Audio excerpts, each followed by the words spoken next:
Welcome to the Scapegoats podcast. Here are your hosts, Matt Mitro and Jordan Durrani, the Goats.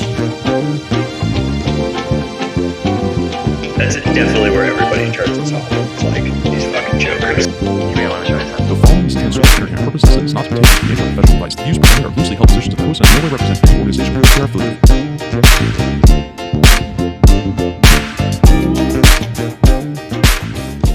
My name is Jordan Durrani for the Goats at Home. You may know me as the purveyor of political wisdom, the maker of market fundamentals, the swashbuckling oil aficionado, the asshole of the goats. But in my day job, I spent a year and change in management consulting, poking the bear for various C-suite type companies.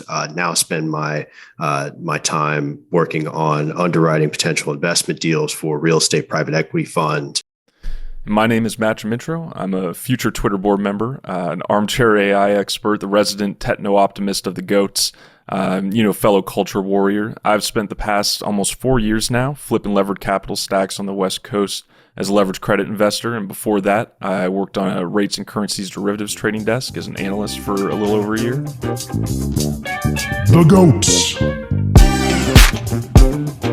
All right, so the Berkshire Hathaway conference is going on this weekend, and Warren Buffett has once again said that he just doesn't understand Bitcoin. He said if you gave him 25 Bitcoins or $25, he would take the dollars.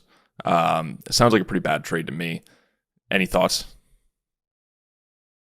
When presented with 25 Bitcoin or $25 to a 90-year-old man who probably is just going to stuff it in his pocket anyways, it probably makes sense. You can't buy Coca-Cola bottles with 25 Bitcoin, at least immediately. So probably checks out. That's true. The commentary I said on it was that it's just ridiculous that he's doing this while blatantly shilling diabetes because he's surrounded by like boxes of See's candy and Coca-Cola. Maybe that's why Charlie Munger looks like he's a walking skeleton. Probably needs to cut back on the sugar, maybe needs more digital gold. Yeah, for real. Needs to think some more about, play some more bridge or something. Bet less on Alibaba. Yeah, seriously, cut the Alibaba stake. I kind of wanted to go to the conference this year. The guy who sits next to me on my desk was going. It seems like this could be one of Buffett's last ones, where he gets up there and, he's like 90 years old now? Crazy. Is that like a verbal put option on Berkshire Hathaway? Like if Buffett dies, last stakeholder meeting in Omaha, nobody converses all the way to Nebraska to see him talk about Wall Street as a gambling parlor and just, be your angry grandpa telling you to get off your lawn and, invest in cash flowing companies. Maybe. I feel like Buffett hasn't really, run the day-to-day at Berkshire for a while now. I guess like the biggest trade that he talked about was how they're doing like merger arbs now. Like they made a huge investment in Activision, which is trying to, Microsoft is trying to acquire them right now, and there's some regulatory pushback. I think it's an interesting bet for one thing, because it shows you that they're just like, there's no like immediate value in the market right now. But secondly, that they have faith that the regulation is just going to, go overhead. And third, it does seem like a new regime because it's a, video game company technology. Like isn't that what he's preaching against here? I would like to think, two things. First, that his grandson came to him, or great-grandson, probably great-great-grandson at this point, and was like, these Call of Duty games are pretty sick, great-great-grandpa. Maybe we should get into it. And after that, he was probably like, well, shit, I've got all this cash on my balance sheet. Might as well run with it. I wonder if there was a joke there. It got lost in the sauce. I'm going to assume that like a Russian, it got shot in the Call of Duty scheme. Boom. The weird thing there is, did he say anything about the Activision scandal where Microsoft employees bought out of the money call options a year or two after the fact and basically day traded them for a $50 or $60 million profit? Yeah, no. I like to think that I like your justification that he's like talking to his great-great-grandson, but I like the idea that Buffett actually started playing Call of Duty and just, got really good at making some headshots and decided that this was the next big play. But no, decided to headshot his great grandson's inheritance. Like, hey, fucker, I actually decided to give that shit away. Keep playing those video games, son. Yeah, you ever heard of the Giving Pledge? It's not coming to you. Yeah, no, it's a really interesting investment for them to make, and in terms of just how different it is. What was your take on? I did a cursory read through of kind of the end level results that Berkshire reported, but didn't they report a pretty significant bottom line loss this quarter or this year? Yeah, pretty much. I mean, like they had strong demand still in a lot of their stuff, but so much of what they own is very cyclical. Like they're getting hit on the commodities line in the railroad businesses. And I actually think that the insurance business got hit the most because the rising value of used cars has meant that they've had to pay out more for the insurance policies that they've had, like against for things that have higher values now. So I mean that's hit them a little bit. I mean, it's just such a big thing. They're basically hedged against, most types of shocks. So I think, it's interesting that people are okay with Buffett managing such a large amount of money, like $200 billion worth and having influence over all these different types of businesses. But then they just get entirely up in arms the minute that Elon Musk makes a great, little takeover for this business called Twitter, which is about the same size as another business called Olive Garden. And, it's like, what's the big deal here, really? Seriously. And I'm sure that Berkshire's bottom line was also pressured by rising labor costs too. I'm sure they had to pay the little gecko and the Geico commercials a little bit more to continue saving folks money. So at the end of the day, he's getting hit by the same macro factors that everyone else is. Was there any discussion on Snowflake or some of his more recent acquisitions, say like Duke Energy in like 2021 or 2020, where he made his first initial bet in a while on energy infrastructure? Be curious if there was, any takeaways there.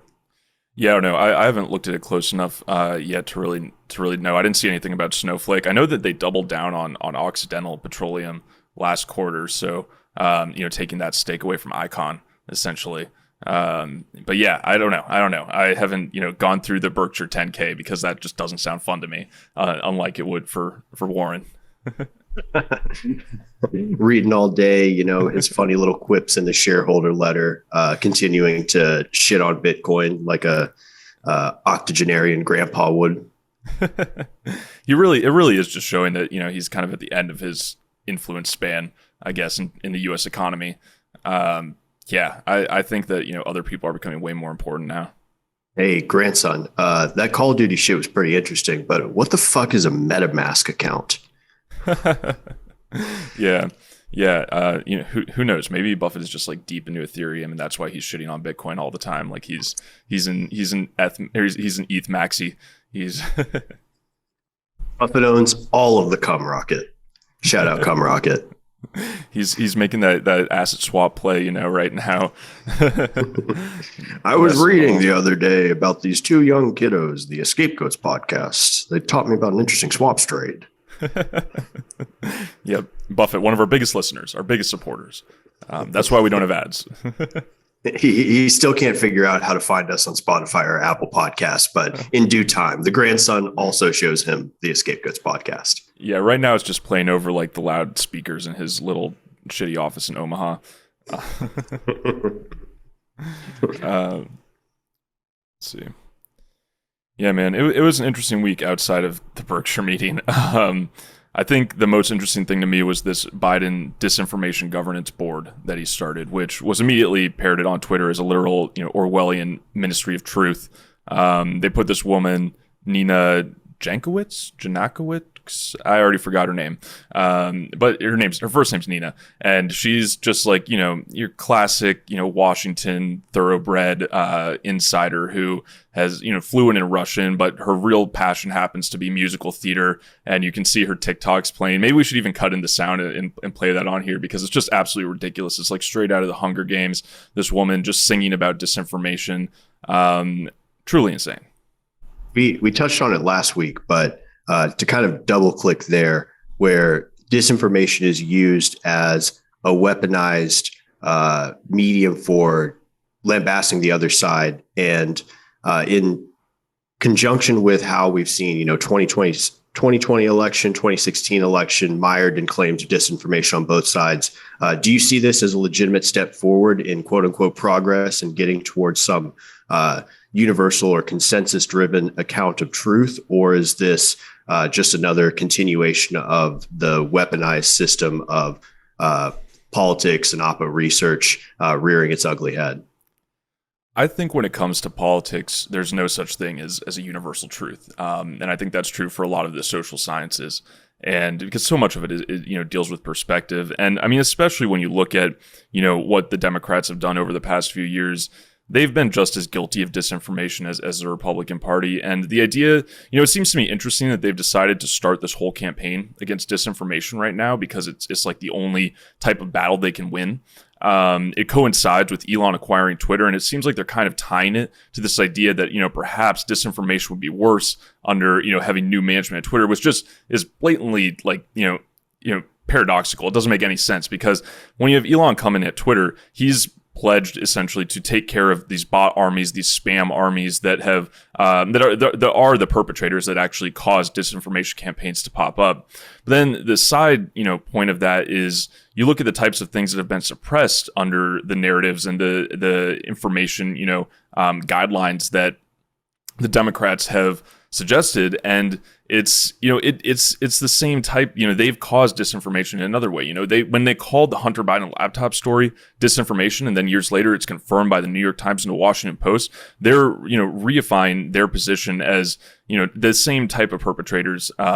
Even more recently, they started calling inflation the Putin price hike, right? Like, what point is something disinformation? At what point is it spin? And that's a very hard, line to walk. And to start calling things disinformation, it starts to get the feel that they're going to start targeting things that are, outside the scope of foreign actors, right? It's outside the scope of the traditional idea that there's these foreign, actors that are causing these bot armies that are, creating narratives that are trying to divide people in the United States. It seems like they're going to start calling things disinformation that simply aren't. And I mean, there's a history of this, whether it's the Wuhan lab leak theory or whether it's, calling Joe Rogan a racist right winger after he endorses Bernie Sanders in the 2020 election. It's just absurd stuff like that where you say, like, how can you rely on this one government board to be, the voice of truth in the United States when you've had, all this, where you've really had information wars going on both sides?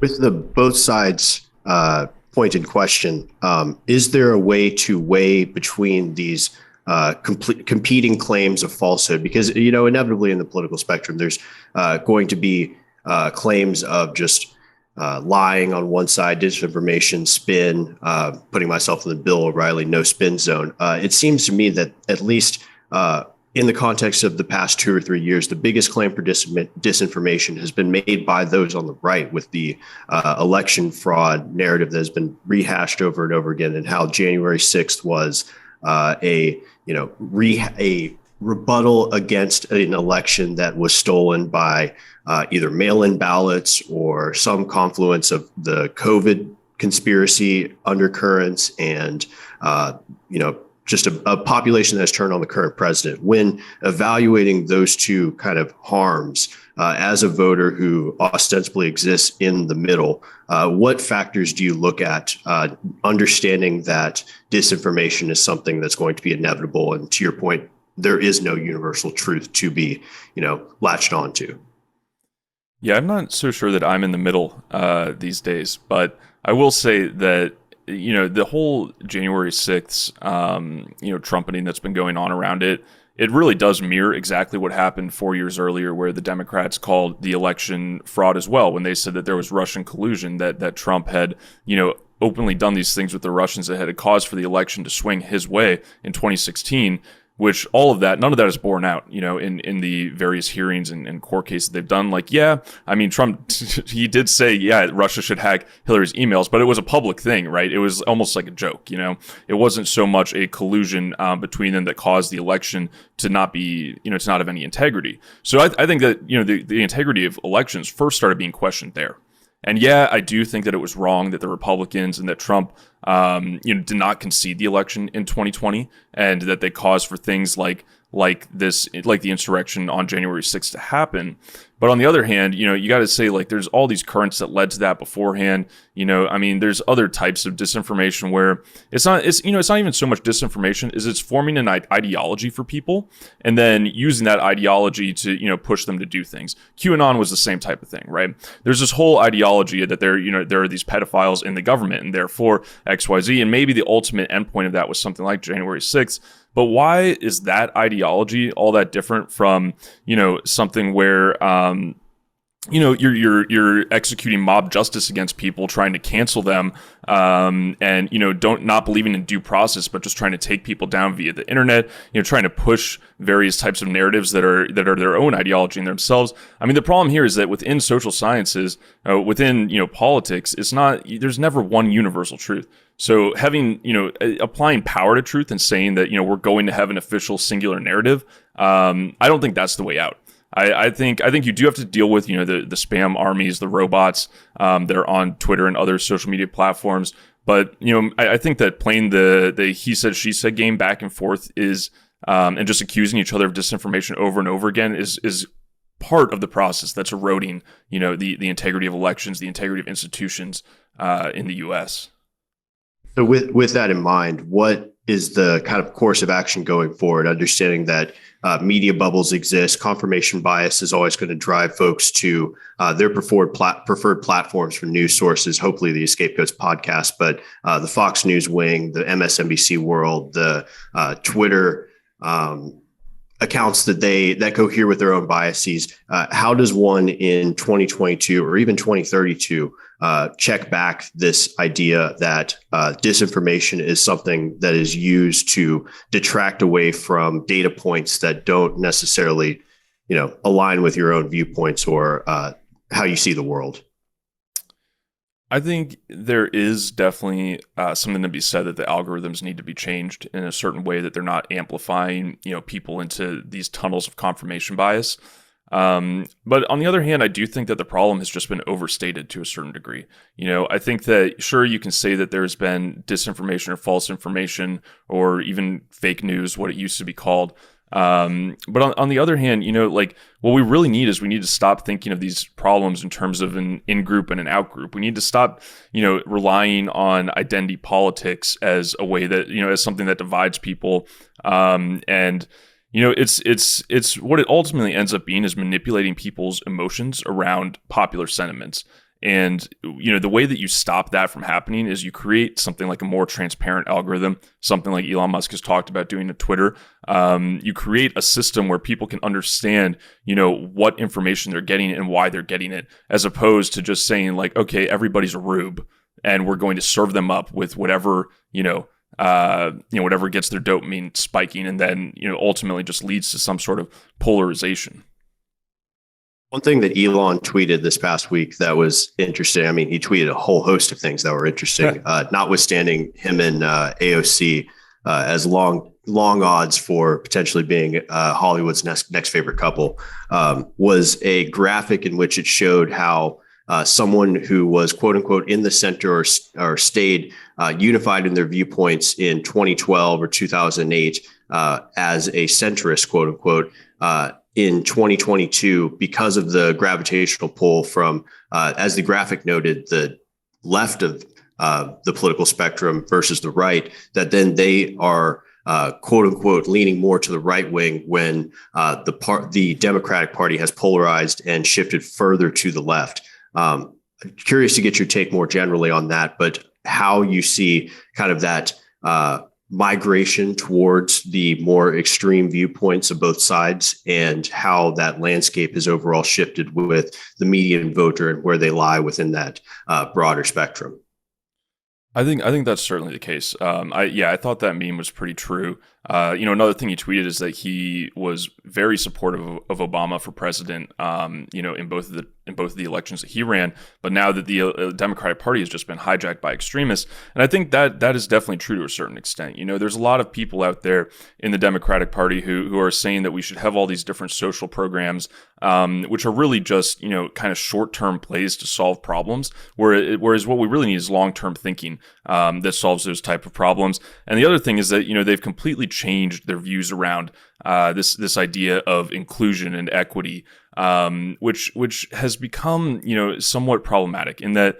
And there's a great essay about this, actually. It's from Slate Star Codex, Scott Alexander, which is, it's called like the only thing I can't tolerate is the outgroup. And, what it's saying is that, when you're just including people into your group and you're saying that you're being tolerant of them, what you're actually doing is you're being intolerant of another group of people, which is, which if you look at it as red team versus blue team, it's the Democrats essentially say, we're tolerant of all these different groups of people because of their identity. We include them with us. But what they're really doing is they're excluding all the people who, think differently about any of those topics. And so what he says is that being tolerant of someone isn't being tolerant of something you approve of. It's being tolerant of something you disapprove of, which, also echoes what Elon Musk said about free speech, that, somebody should be able to say something that you disagree with and that you don't like, that doesn't make you happy. That's what free speech is. And, I think people are really getting lost, when they think about these issues in terms of, we're helping people who have these oppressed identities and who are victims of, certain cultural currents, rather than looking at things from the fact that, they're dividing themselves more and more between these two parties. And then any sort of policy that gets latched onto that in-group, starts becoming, the utmost thing, right? Anybody who is not a part of this group is all of a sudden a racist. Anybody who's not a part of this group is all of a sudden, a capitalist greed, monger who has, who like Warren Buffett, is saving up all their money and not doing anything good with it. I mean, even Elon Musk has been totally smeared by these people, after the things that he's done to, accelerate the transition to renewable energy. He's smeared as this guy who comes from a family with emerald mines and who didn't even start Tesla or has had no impact on the world. And I'm like, are you people fucking nuts? Like, if you read through the actual things that he's done in his life, from, the starting of PayPal, all the way up through getting Tesla off the ground, getting SpaceX off the ground, creating rockets that can land themselves, you're fucking insane if you think that this guy is just some privileged, guy who's benefited from white supremacy and therefore, everything that he does is, equivalent to that as well. As soon as you start equating those two types of things and saying that, anybody who's not with us is against us, that's what causes that type of polarization and has led to them, only really caring about these short-termist policies rather than the long term.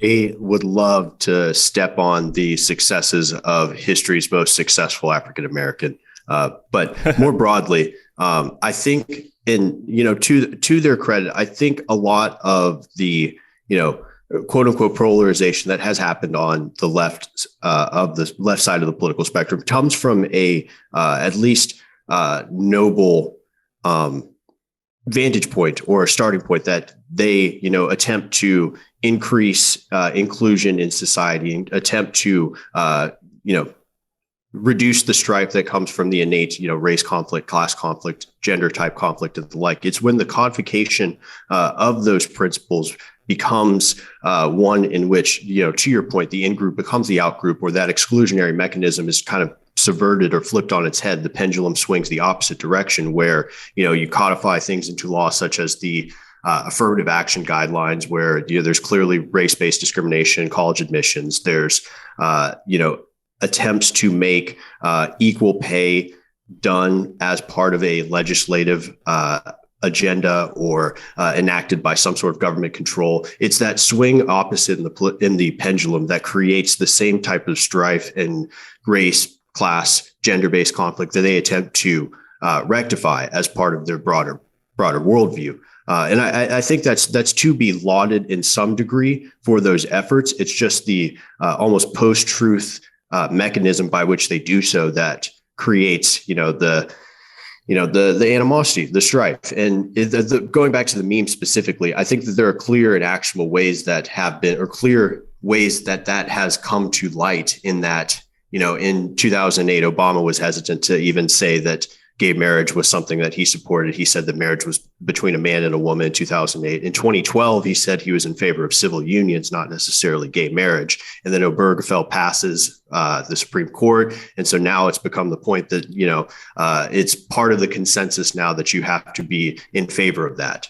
in order to toe the party line. So there are clear ways that migration has occurred. Now, I personally believe that is progress in that specific instance, but I can see how that creates the in-group, out-group type narratives that you're referencing, where all that does is create the same sort of strife that you attempt to rectify by enacting these principles or worldviews in the first place.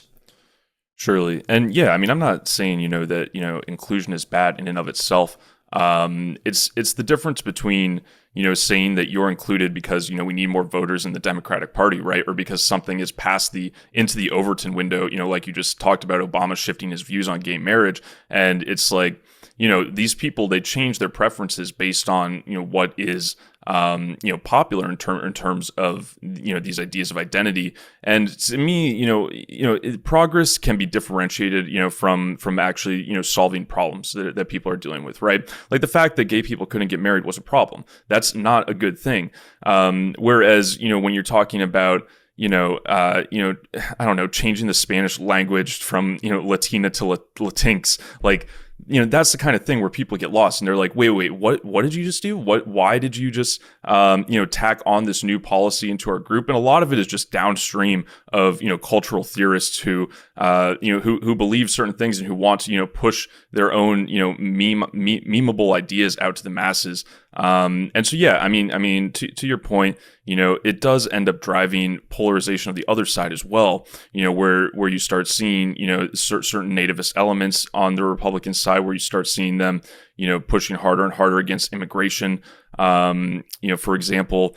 But, at the same time, that's what's going to happen when you start calling everybody on the other side, a white supremacist evangelical who has, no bearing, or who should not hold any type of power and should, lose their job even because they don't understand, the new, for lack of a better word, woke politics that have been invented. It's a byproduct of lazy political rhetoric for sure. And I think that, a large portion of that can be attributed to how Democrats viewed things like the, Tea Party caucus in 2012, 2013, where they were, seen explicitly as racists. And then potentially, at least in contemporary times, the Republican Party nominated the most explicitly racist candidate in their nomination process, with Trump coming down the golden staircase and calling Mexicans rapists, crime-laden, lots of they're bringing all the bad elements, bad hombres, and his taco bowl that he eats at Trump Tower. But it's definitely a fair point. And talking about how all this is downstream from culture, what was the group, I believe it was the NASDAQ, who said that in order to be publicly listed on their exchange, that you had to have 2 women on the board? Was it women of color or some sort of non-white male to check that box in order to be listed publicly? Yeah, and it got rejected, I think, at the Supreme Court. The idea that a board has to meet certain diversity requirements. It's an odd. It's odd to enforce because, at what point do you want diversity just of people in terms of their external characteristics versus do you want, a diversity in terms of thought? But yeah, no, I believe that the NASDAQ diverse boards thing was struck down at the Supreme Court because, you're saying that you have to mandate businesses to do this certain thing when there's really no, legal reason for it. And, at a certain point, what's diverse today might not be diverse tomorrow. How much diversity does someone add when they're the only thing that is different about them that they bring to the table is their skin tone, is their gender? When, to put it concretely, like Ketanji Brown Jackson, she was put onto the Supreme Court. Biden said that he was going to nominate a black woman. He nominates a black woman who went to Harvard Law School, came up through the judiciary, through the same ranks that these folks did as well.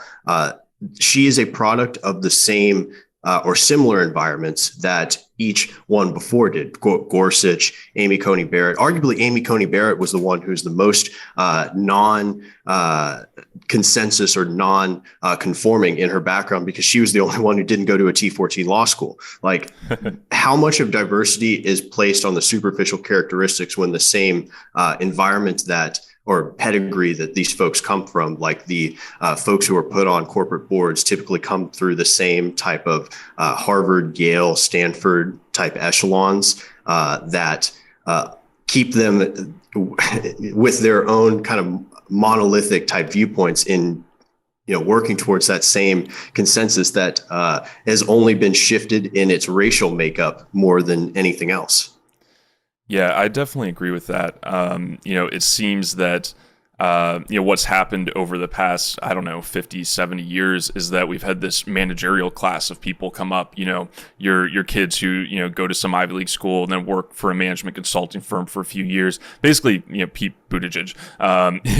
It's these people who they have the same credentials, who they went through the same system, and who, like existing in an administrative state that's run by experts, right? The professional managerial class, you might call it. It's different from what you might see as the workers or the proletariat, but they see themselves as a part of that because they're not, the super rich people who have gone out and, either have familial wealth or have taken, extreme risks themselves. So you have this whole class of people who really benefit from saying, just rely on the experts, and, from becoming an expert themselves through some, narrow hurdles that they have to hop over, rather than actually having, unique viewpoints or having ideas that have solved problems, in terms of solving problems for long-term, sustainability is not the right word, but for long-term success.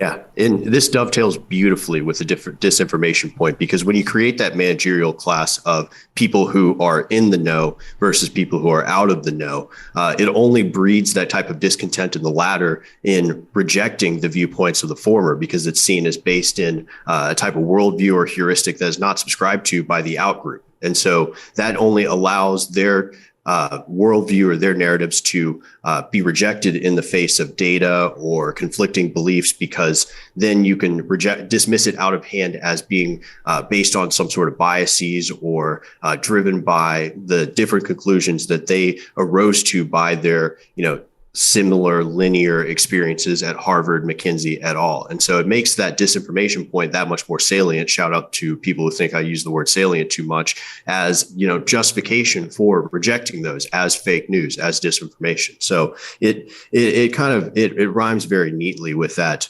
topic that we hit earlier. Yeah, and the other thing that this kind of adds on to is the whole debate around student loan cancellation right now, right? Like the people who stand to benefit from student loans being canceled are largely those that have gone, towards this type of credentialism. I think 60% of all student loans are for graduate school degrees right now. And this only affects about 10% of the population, but it's the part of the population that is currently disgruntled with the Biden administration's failings, and who are not going to come out to vote, and who they want to come out to vote, and they want to come and campaign for them in this next midterm. And, there were I've heard some great things this past week that are just, you have to be accountable. The people who should really be accountable for this, and amazingly, Ron DeSantis made a great point about this, which is that, canceling student loans doesn't actually solve the problem. What actually needs to happen is that the universities that have given out bullshit degrees, or that have, convinced people to go and study these things for, absolutely no return on it, and then made them take out all this debt, they should be held accountable. The universities that have these, huge endowments that have performed great, that have been up, over 50% since the pandemic started, $50 billion, for something like, I guess, Harvard, those are the people that should be held accountable for causing, people to go and get these bullshit degrees that have caused all the tuition inflation that's been enabled by the student loan complex.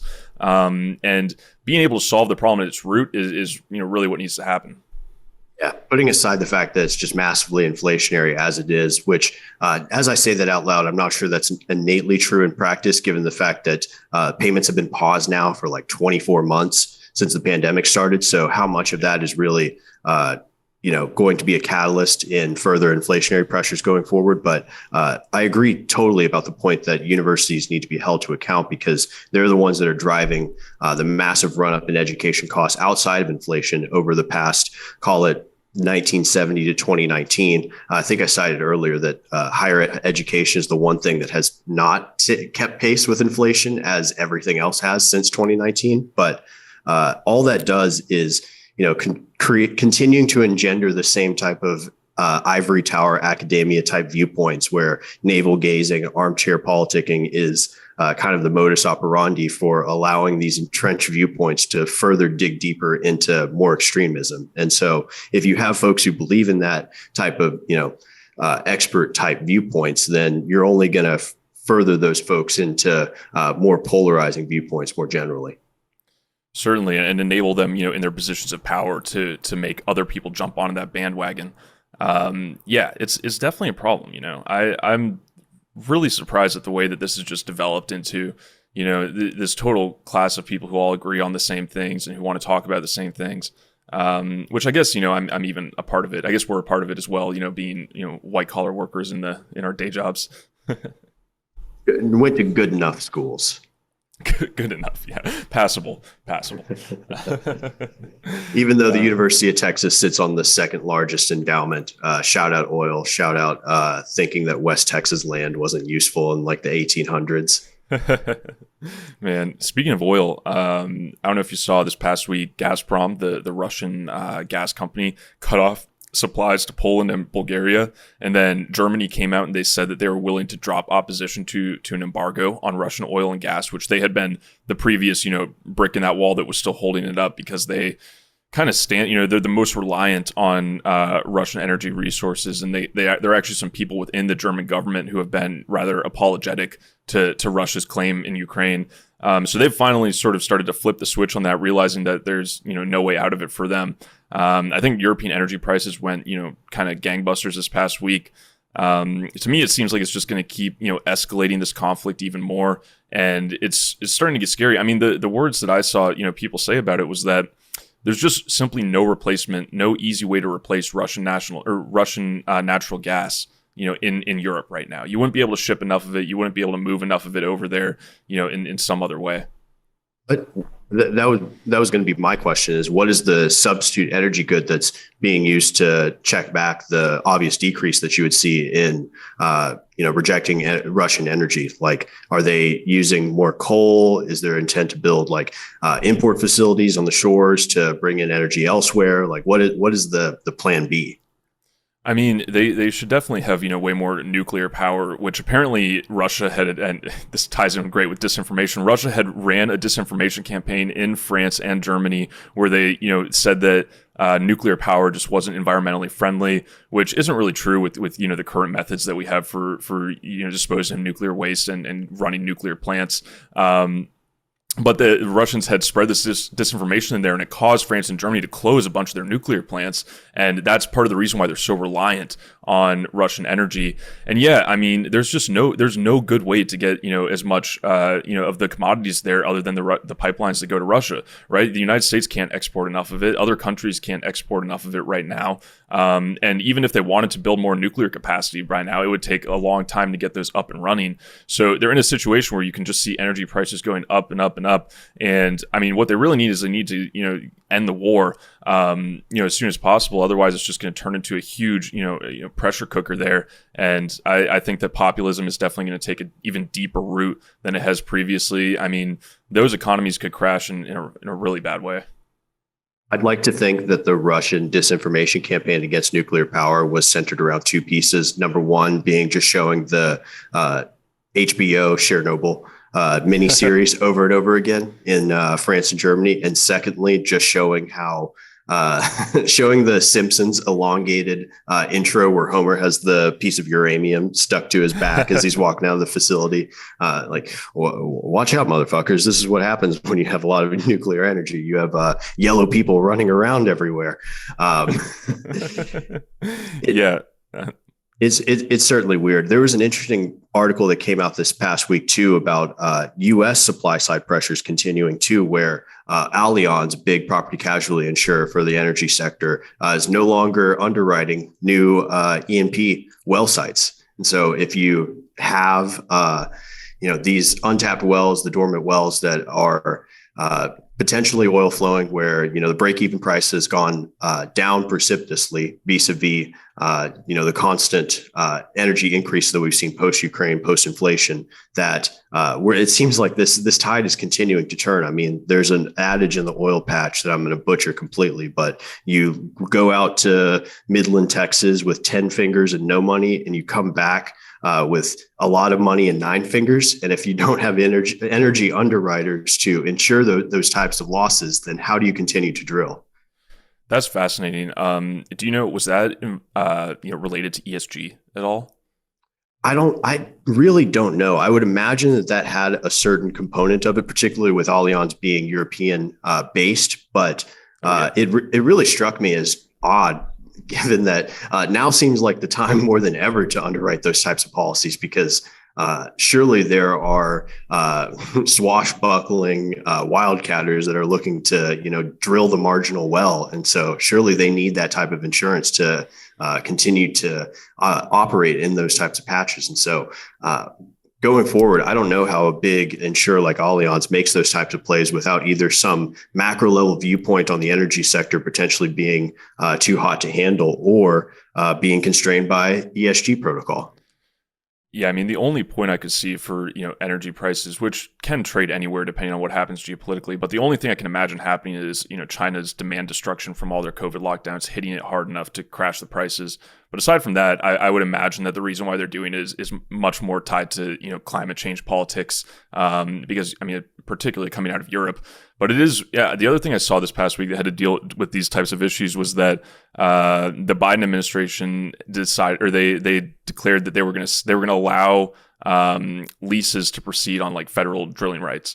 I just laughed, when I saw that headline hit my phone, because it's just, it's like they're totally flipping on the, types of things that they said they were going to do for the environment. Like theoretically, this is catastrophic and, puts us back years in terms of our environmental plan if you're going to talk about it, the way that doomerism does. I don't know. Did you see that headline? I did. Yeah. And it at least gives me some hope that Sleepy Joe is waking up to the precarious position we sit in as consumers, car drivers, participants in the economy, and the like, as as much as he would like to tie these run-ups in energy prices to Putin, and there's clearly blame to be given there, but a lot of that is going to fall on his shoulders, and that's going to bear fruit or lack of fruit, shit fruit, whatever the inverse of fruit is, in the midterms this year. And so he is attempting to create his own triangulation or move away from his earlier stance, where he came into office pre-Ukraine in like 2021 as being the climate president. Like part of the Build Back Better program was going to have, significant spending on energy or renewable energy as the main, focus for the changing in the energy mix. And so this feels like capitulation on Biden's part. I would like to see more of it, but I don't know how much of drilling on federal lands is really going to, open up the spigot. It feels like a feel-good measure at best. Yeah, I agree. I mean, the thing is, like, even if, these new operations start drilling oil, it takes like 6 months to get it up and running, even if they get the right to do it. So it's not just something where you're turning on a spigot, right? Like, and allowing, for gas prices to automatically go down. I mean, they're trying to do everything they can, between this and the Strategic Petroleum Reserve release. But it's a big problem, and I can only see it getting worse.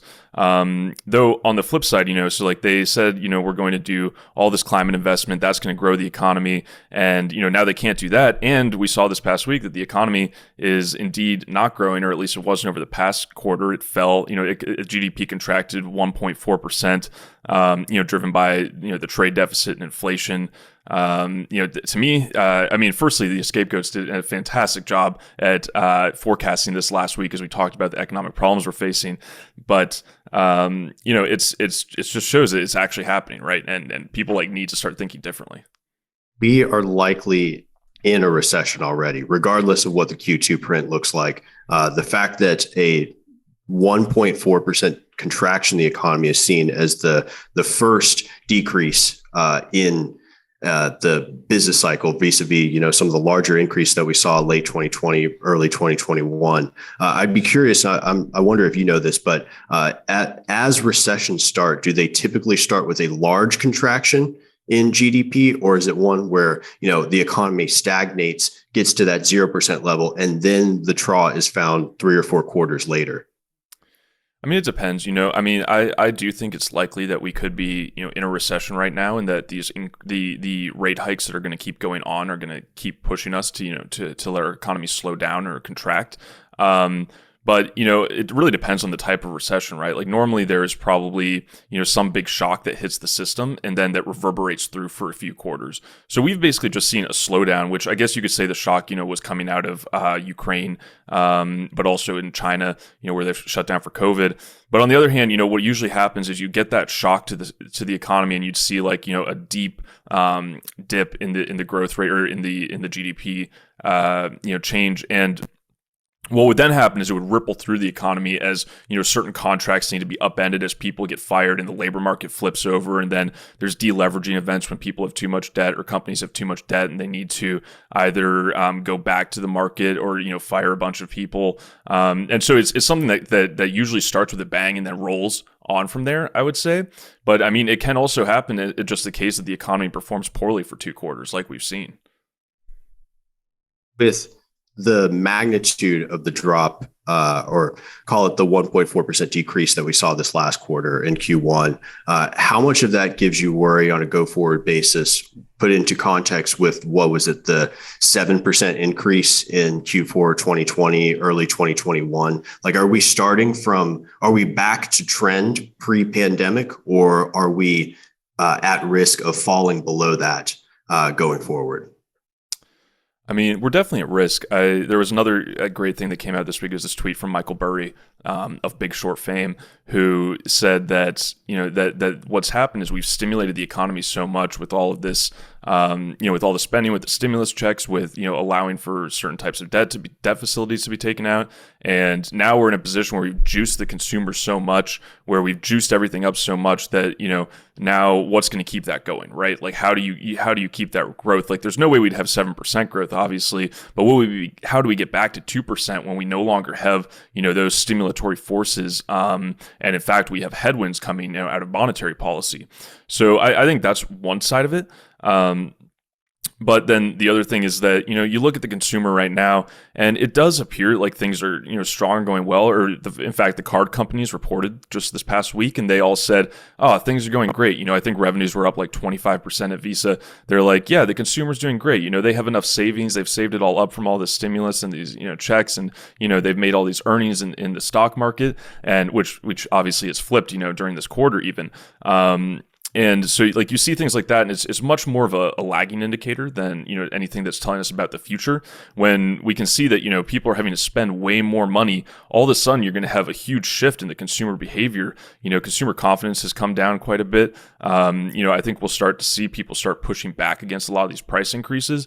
And, the CEOs in America that we've seen speak on all these earnings calls this past week, they just assume that they can keep pushing the prices forward. They're like, oh yeah, the second half of this year is going to be better, because people, the demand is going to start coming back once people realize, and we can just keep pushing on more of these price increases. To me, it says that inflation is going to keep going, at least until we get more aggressive from the Fed. And if it doesn't keep going, then people are going to, stop buying things, or it'll keep happening, but people will stop buying things as much, and that's going to lead to lower consumption, and another low GDP print. What do you think kind of the Fed's take on all this is, with a negative print already in Q1 GDP, and the understanding that 8.5% inflation is something obviously part of their mandate in order to check back, hiking into a contracting economy? Where do you see kind of the line in the sand being where the prospect of further rate hikes gets diminished with the commensurate reaction from the markets to continue to sell off in asset prices, demand destruction from inflation writ large? Like, is there a point in which that perspective flips from hawkish to dovish from the Fed side? I think so. That's a great point. I think that the market has like 10 hikes priced in through February of next year right now. To me, that seems impossible, right? Like eventually the non-stimulatory or the effects of not having stimulus in the economy anymore are really going to start rolling through. You're going to see the consumer weaken to a certain point, and the Fed's going to get there. And, maybe they've gotten up to like, 4 or 5 hikes, and they start saying like, all right, like right now it doesn't look like we can hike anymore. Maybe we keep it stable. Maybe this is what they call the neutral rate. But in any case, I think that inflation will keep going until the economy actually slows down like that. So at the very least, they're going to keep hiking until they can, slow the economy and slow inflation a little bit. But I can see a situation in which, they hike a few times this year. They get to the midterms. They're like, okay, we're going to chill. We're not going to do it anymore. Like, maybe they'll do 50 basis points in May. But they might start telegraphing that like, hey, we need to wait and see, what the data is that's coming in on the economy. And, on top of that, I've seen, various things that say that, equity markets will probably turn around this next month. I told you about this. There's a great email out of Goldman Sachs, their flow of funds research, which says that, pensions are going to start coming back to equities now. The window for companies to buy back their shares opens again on Monday after earnings. So, Apple said that they're going to buy back $90 billion worth of shares. I think Google said 50 billion, up from 50 or 70 billion, up from 50 billion previously. I mean, those are the types of flows that come back to the equity market and, allow for equities to rebound.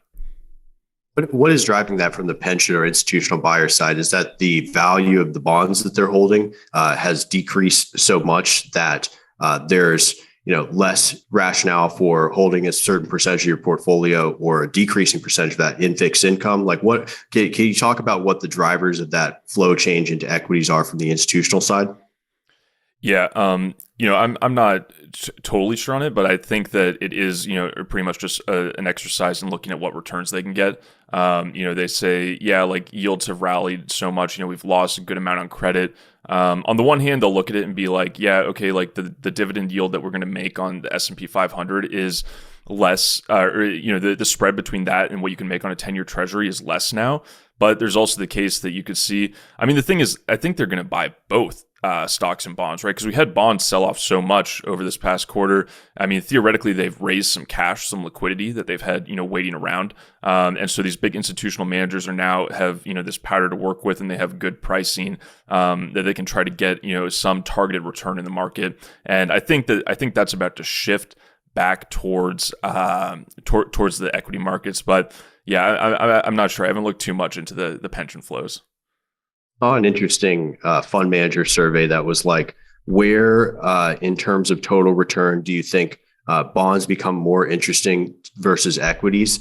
And the mode of that was around the 2.75 or 3% rate or return hurdle. And so with the 10-year treasury firmly in that box right there, do you think that creates a natural floor to how far the equity markets can fall with the old mindset of there is no alternative kind of falling by the wayside, where Tina becomes Tia, Aunt Tia, where there is an alternative? Yeah, yeah, I do.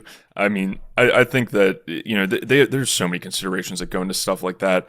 But really, I think the equity markets are just looking more favorable to them right now. And I mean, the thing is, like you said, we've had rates rally into that kind of golden window for them. It'd be really hard for that rate move to continue to move rates up even further and to have those yields look even more attractive. So it seems like, the rates are going to probably tighten back down, from where they are right now. Like that move was just so aggressive, especially on the long end of the curve. And it seems like things, will start to tighten a little bit. I mean, the yield curve is not steep at all right now. From the 5 to the 30 year. So I mean, we'll start to see that stuff change a little bit. I think you'll start seeing it, flip a little bit more. But as far as equities go, I think that the trade-off there is probably, if you include inflation into it, then there's no trade-off, right? If you think about the real adjustment that you'd have to make to the 10-year, then, they're not going to be making any more money on that. And so it makes more sense to put your money in equities as long as you have, inflation coming at you.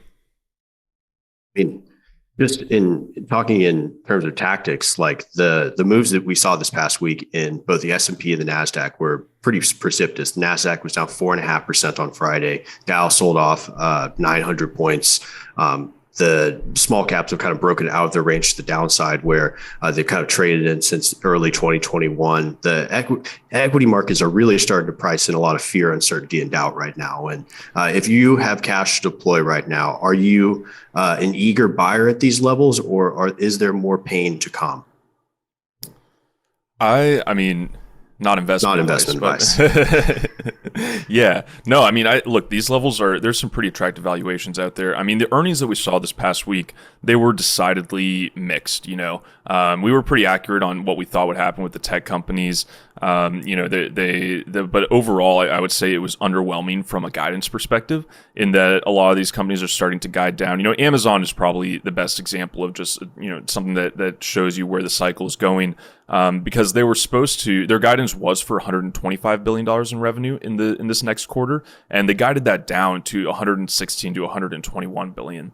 So that's like almost an 8-10% shift right there that they're making in terms of what they expect to make over this next quarter, and it's almost all changes that are coming in lower e-commerce sales.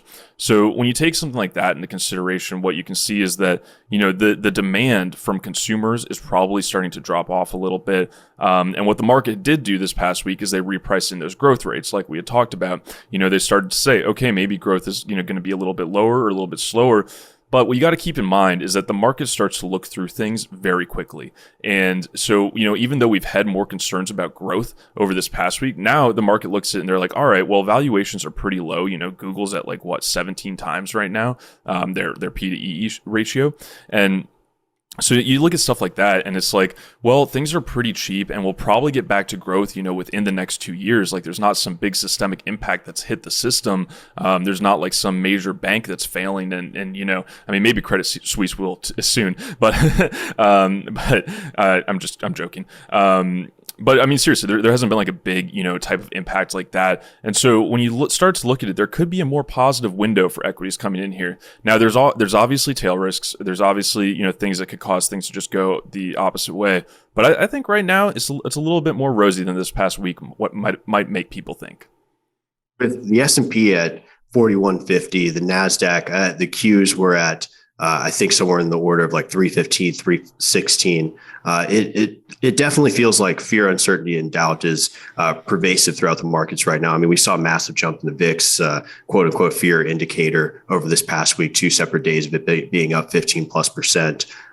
That seems like those are the type of contrarian signals with sentiment so low that there are interesting opportunities for pockets of deployment. I mean, to your point, it's not like a Amazon or a Facebook or a Google are going to fall by the wayside in the near future. Facebook did have a pretty strong earnings report, at least as the markets had reacted towards. They did continue to lose money, and the Oculus acquisition continues to be a big red spot on the earnings call. But with the magnitude of which that company and others have sold off, it feels like for a long-term investor, these are the types of names that you want to be looking at long-term and serve as a nice entry point, not investment advice. Right. Yeah. No, I mean, Facebook totally popped back, 20% after their earnings, after this showed just kind of slight daily active user growth, which the market thought they might just be going in a negative trend for a long time. So that was a huge reprieve. But then, yeah, to your point, they also continue to invest so much money into their reality lab segment, their virtual reality segment.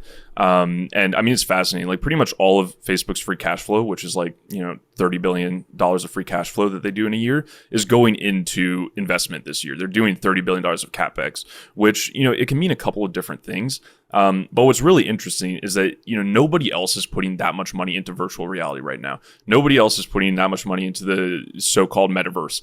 And even if it fails spectacularly, which it very well might, the upside there is that they start to actually, produce an entirely new segment of their business that could start producing cash flow pretty quickly. And, the other thing that's going on with it, they said they're going to start opening real stores where they sell their virtual reality equipment. So they're getting involved in the physical space, with the VR stuff. But that's the kind of thing, I would go try on, one of the new Oculus right now, see how good it is. They're coming out with a new one this next year, which they say is supposed to actually be used for professional services. I think it's called Project Cambria or something. Can you imagine, a Bloomberg terminal in virtual reality?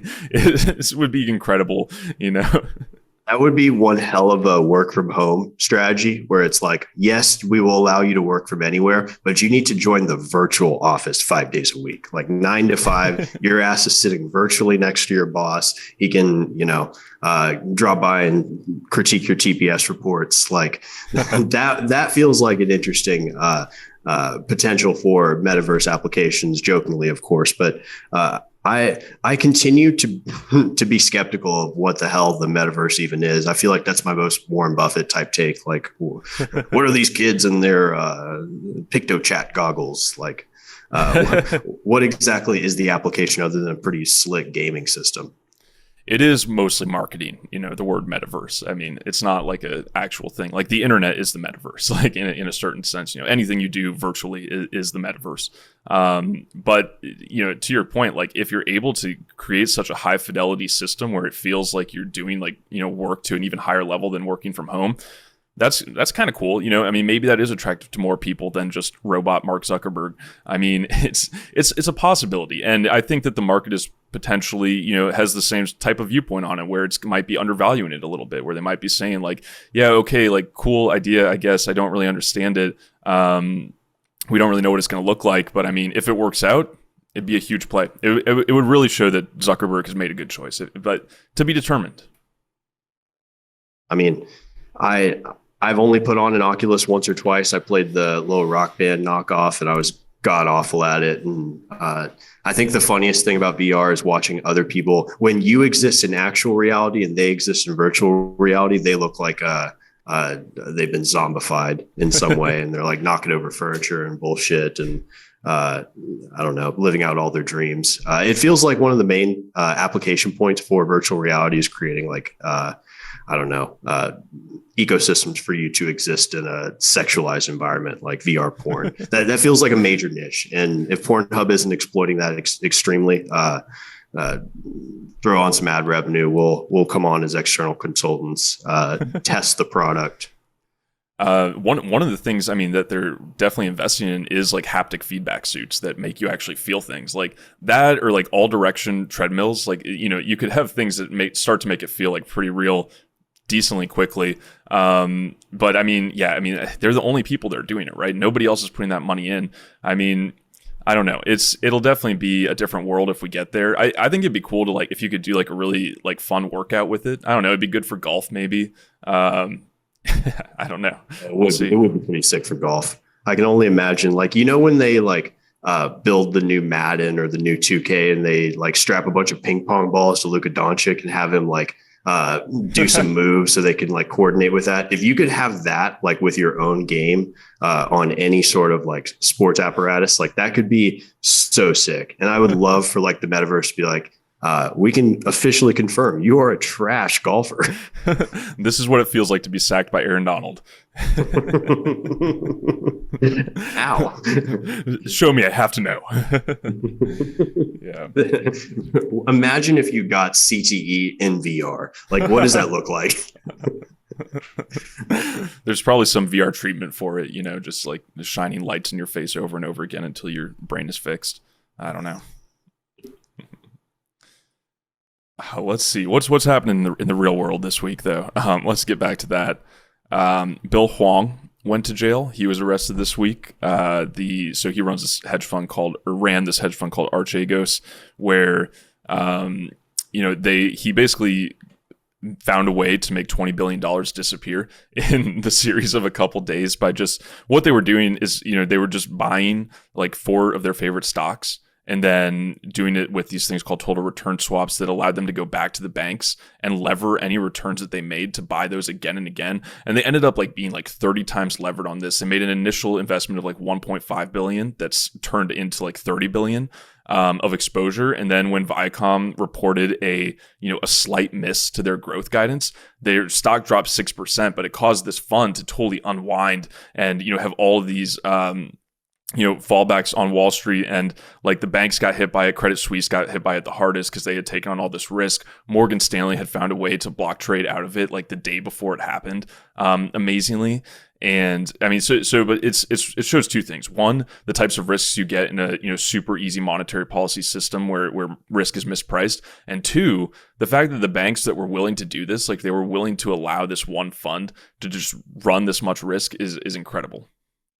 How much of that is the lack of comparable oversight to like commingled or discretionary funds for family offices? Like to my knowledge, Archegos, weird name, they only manage bills like personal cash. I think maybe he had a couple of select other investors, but how much of that is the lack of oversight that like a SEC might employ that allows them to overlever in the way that he did?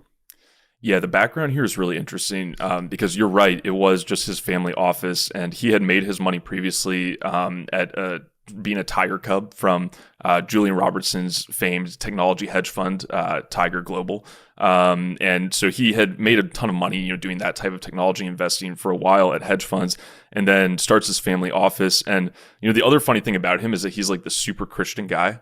And he's part of this cabal of ultra Christian investors that also includes Cathie Wood, who somehow just believe that investing in the highest like growth technology stocks that you can is the way to, serve God. They truly believe this. They have said this stuff publicly, like these returns are from God. And I mean, I guess when you're just throwing up Hail Marys day after day, you start to believe it. When will they learn? The Lord giveth and the Lord taketh away. Yeah, not yet. I mean, Cathie Wood is still investing and still losing money. So I am just perplexed at, her constant ability to be wrong in the face of conflicting information. I mean, when it comes to predictions that she's made over the past 6 to 12 months, it feels like she's batting literally zero. Like she said that her long-term view is more deflation, not inflation. 12 months ago, today, that's obviously not the case with 8.5% inflation. She said that she believes that oil prices are likely to return to a floor of like $20 to $25, probably a knock-on effect of her deflationary view. That's been proven false with oil prices, at least in nominal terms, returning to their 2014, 2015 levels. And then just some of her bets, like doubling down on Teladoc right before it tanks 40%. Selling off Tesla shares, which were her one big winner over the course of the past 12 or 24 months. Like, how in the world? I mean, she was obviously a pandemic darling with how ARK ran up post March 2020, but her time to shine really feels like it's running for the exits. Yeah, I mean, the way I think about ARK is that it's more of a media company than a investing company at this point. She just gets on CNBC as much as she can. She was a media darling after the pandemic, and yeah, I mean, people have just sort of tried to push it. I mean, all of their investment reports are just, they're tailor-made to be put on the internet somehow, and to try to convince retail investors to buy into this fund. It's not fraud in the way that Bill Huang's Archegos was, but it's the next best thing. It definitely has some WeWork, Adam Newman type undercurrents with like community adjusted EBITDA, the S1 with a bunch of pictures because nobody's thought of putting pictures in the S1. Like it raising the wild. Global consciousness. On a side note, I need to correct myself. I said that We Crashed was terrible because I thought Jared Leto's Israeli accent was really fake. And then I, for the first time, heard Adam Newman speak, and I was like, wow, even his Israeli accent seems a little fucking fake. So I need to retract myself. 30 Seconds to Mars guy, you're pretty solid at putting on the accent. Paul Allen, man. Stays topical.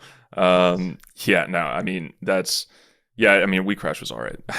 No need to go deeper on that. Yeah, okay. I feel like the other thing we should hit that we sort of touched on earlier, but I feel like we can do it more justice is Elon winning the Twitter bid. And, this past week, I think most of the narratives that I saw coming out of the media were all just a meltdown, another moral panic. They villainize Elon taking Twitter. I'm curious if your thoughts have updated at all on it, or if you have, any new thoughts about, this new social media regime. I continue to think that this is probably a net good, not a net bad, from at least the societal perspective, given that, Twitter has been run amok by various bots. It has been used as an apparatus for disinformation in various ways. I mean, it comes to light every election cycle, it feels like. But the outrage that has come from folks thinking that Elon is going to put his thumb on the scale and utilize it as a means to further his own endpoints feels like it's overdone at best, particularly given how much of an echo chamber Twitter already is for folks. That doesn't feel like the catalyst for any sort of major moves in that direction. Broadly, but stepping back from that, I thought that the market moves in Twitter shares or Tesla shares, dyslexia, in Tesla shares this past week were pretty interesting, given that he's leveraged to the tits off of the value of those Tesla shares in order to fund the LBO of Twitter. Yeah, no, I mean, he said that he sold like 8.5 billion, and Tesla fell 10%. Yeah, I mean that was a big hit to the stock, but just going back to the general principle here, it's truly crazy to me the things that I've seen people say about this stuff. Like, I mean, for one, like the alternative is so much worse, right? The alternative is the Kingdom of Saudi Arabia owning 5%, being one of the top 10 shareholders of Twitter. Like, there were actually people that worked for Twitter that got tried for being spies for the Saudis. Like, this stuff is just, it's laughable. Do you think that Twitter should be regulated as a utility?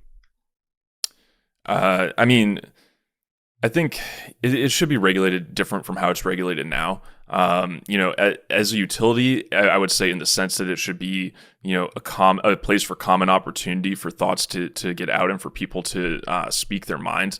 I mean, what Elon Musk said this past week and clarified a bit is that he believes that Twitter should be within that free speech on Twitter should be within the bounds of the law. And I think people are really confused about what that means because they think for some reason that allows for hate speech or whatever, for incitement of violence, when in fact, those are some of the few things that are actually carved out from the First Amendment. If you look at the history of the legal analysis over this, and the argument that I've seen made repeatedly, which seems pretty good, is that rather than just, chalking up our debate about what speech is okay to, whatever principles or moralistic principles are going on within the political spheres right now, we should be looking to the 200-year, legal history that we have of these topics and seeing that, certain things like, fighting words or hate speech is not allowed in terms of that based on Supreme Court rulings. Incitement of violence isn't allowed. And there's like 7 other, categories. So it's not like Twitter's just going to become this cesspool, which people have, seem to think for some reason. Yeah, it's definitely fraud. I mean, the fact that it exists in its current form as a vehicle for, voices to proliferate half-baked takes and news sources that are spurious at best, like, it doesn't seem like it can get any worse. And, I don't know if that is something that, necessitates more government involvement in how it is, screened and regulated, fact checked and the like, but at least remove, it almost seems like it would be interesting if there was no lens of moderation or fact checking and the like, where, you had the COVID warnings on any sort of topic that dealt with the pandemic. You had election warnings when it came to discussions about the 2020 election writ large. It would be interesting to see what it would look like if you just completely removed those barriers and allowed folks to discern truth from falsehood. Not putting a lot of trust in that, but if that were to be the case, then at least there's no claim that can be made of tipping the scales in favor of one side or the other. Yeah, I mean, there was a chart that came out this week that showed 99% of political contributions from Twitter employees were to the Democratic Party. So, I mean, to start, just as a basis, like the idea that it has already been tipped in a certain way is totally, right. Like it's been tipped towards the left for a while now, and we do need to rebalance and have it be an equal place where narratives, get their footing in a normal way. And the other thing is like people think that this is all just going to come down to Elon having, total power over the company, whereas in reality he's raising a lot of debt here. Like there's going to be other people inside of the capital structure of Twitter, and I think that's just a misunderstanding about how companies are owned, and like people don't understand that other investors and other levels also have claims on the assets that are being built in Twitter, and so it's not just like a singular power thing. For, as they like to say, the world's richest man. You telling me that Elon did not cut a $44 billion check to whatever powers that be that owned Twitter previously and just, disperse the money accordingly? That's shocking. I would have thought that, he probably Venmo'd somebody for the Twitter acquisition, right? Who would have known? Yeah. I mean, it's delusional, man. I mean, yeah, you see like people coming out saying things that are just totally untrue. Like there were these articles this week where people were saying that Elon like targeted and harassed one of the Twitter's head legal counsel with a tweet where he said, that it wasn't appropriate to censor that New York Post Biden laptop story. And then the Washington Post like writes an article that's like Elon Musk is targeting and harassing people on Twitter now or from the company, which is just blatantly false, number one. But number two, like the person in question, I think her name is Vijaya Gade. She's the chief legal counsel at Twitter, who she's actually been on like Joe Rogan's podcast before and talked about these issues very openly. But she gets paid $17 million a year. And so like obviously this person is at conflict with Elon when it comes to their incentives, because Elon has said, look, we need to rein in executive pay at Twitter. Why are you paying this content moderation person $17 million to basically sit there and say who can and cannot say things based on context completely? You the employee who broke down in the high level meetings when it was discussed that Elon was going to buy the company? Yeah. I mean, the person with the most to lose, like, I mean, it's just crazy, right? And like, obviously biased. It's just wrong. It's just wrong. Biased as a newfound Twitter board member. #DraftMatt. Right. I'm ready to lead some policy changes there. That's for sure. Yeah. Great trade, by the way. Not investment advice. Yeah, no, that really worked out well. I doubled down on it too because the merger arb cucks were trading it down to like it traded at like 47 this week, and the price where it's going private is going to be at 54. So I mean, like, look, there are still some things that could go wrong and reasons why the deal could fail. But anybody who's saying that like, there's no way Elon's going to buy Twitter at this point, it's just cope. It's just trying to cope with this. It's just a mechanism where they're trying to say like it's wishful thinking that things won't happen when in reality the world's changing. Here's an interesting educational moment. What happens to your shares when the merger does end up being completed? Does that just convert to cash in your brokerage account at $54.20 a share? I'm fairly certain that that's what happens. I might need to like actually vote on I might need to like submit a vote like through the brokerage, but it's just going to go through the brokerage because they're the actual custodian of the shares. So they're probably just going to get cash deposited and then some ledger somewhere, I don't know, some legal ledger, it'll flip over to Elon's ownership. Is this the kind of vote that you can like write in and do some sort of dummy ballot or election fraud type perspective where I want Mickey Mouse as the CEO? I don't think so. I think corporate America has preempted that one.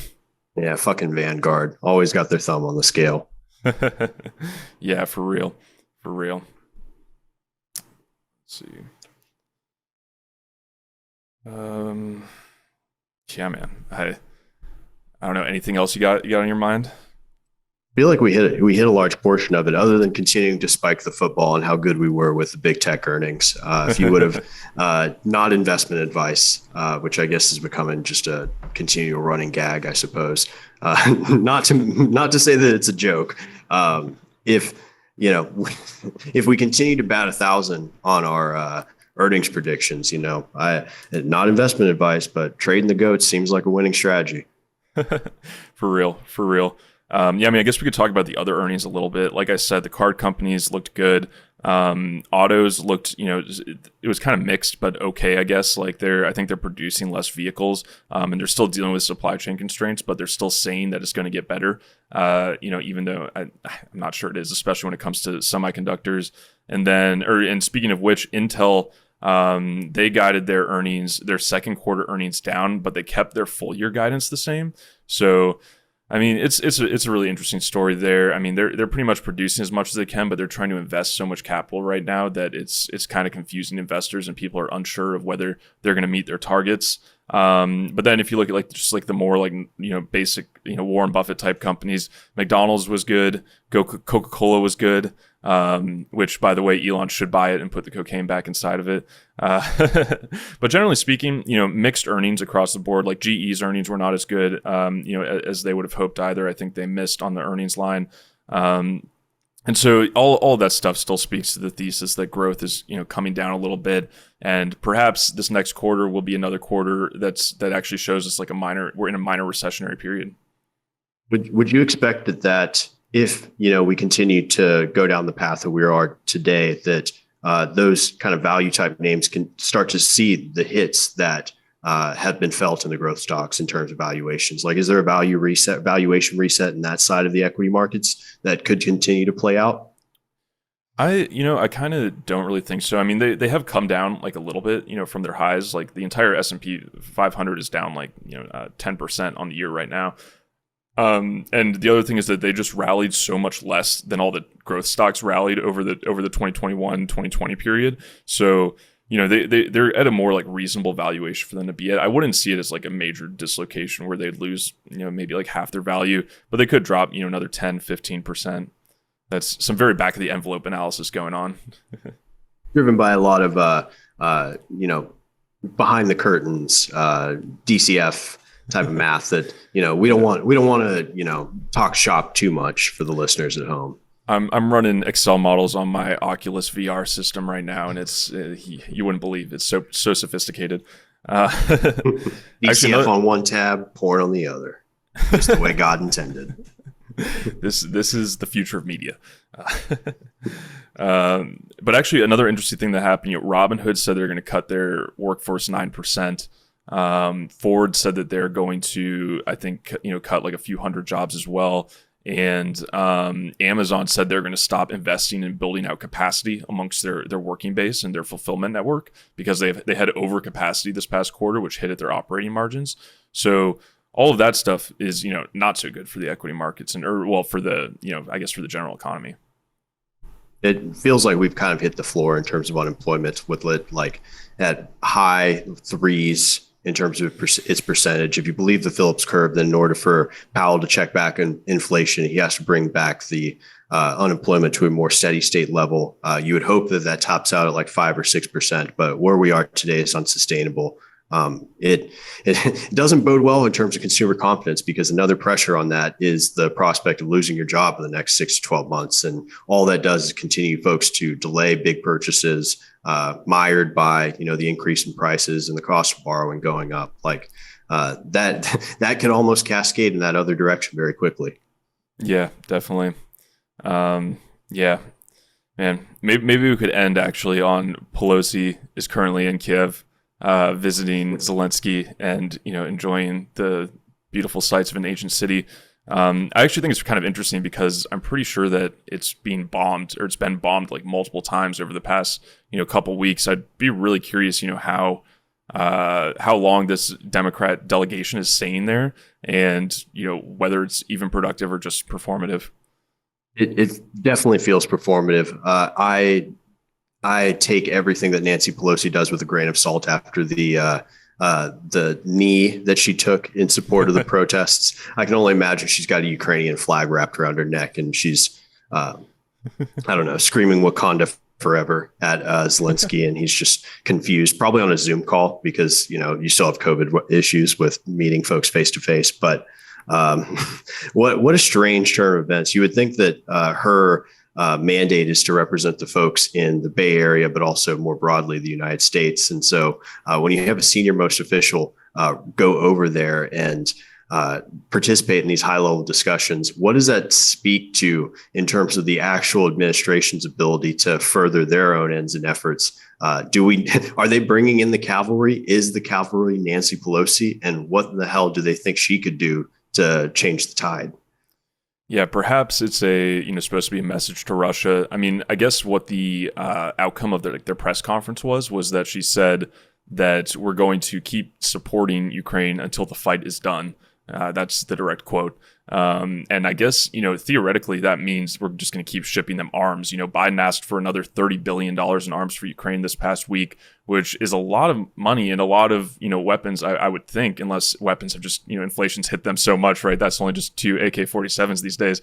But yeah, no, I mean, it seems to me like we're definitely trying to draw out the conflict. And what I've heard, from multiple people and sources is, why haven't we given Putin and an exit ramp here?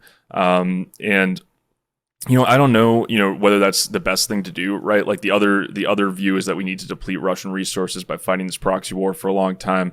I personally think that that's a losing strategy that's going to end up either with nuclear war or with just more intense weapons being used in Ukraine. I certainly think it's risky to keep going with this strategy.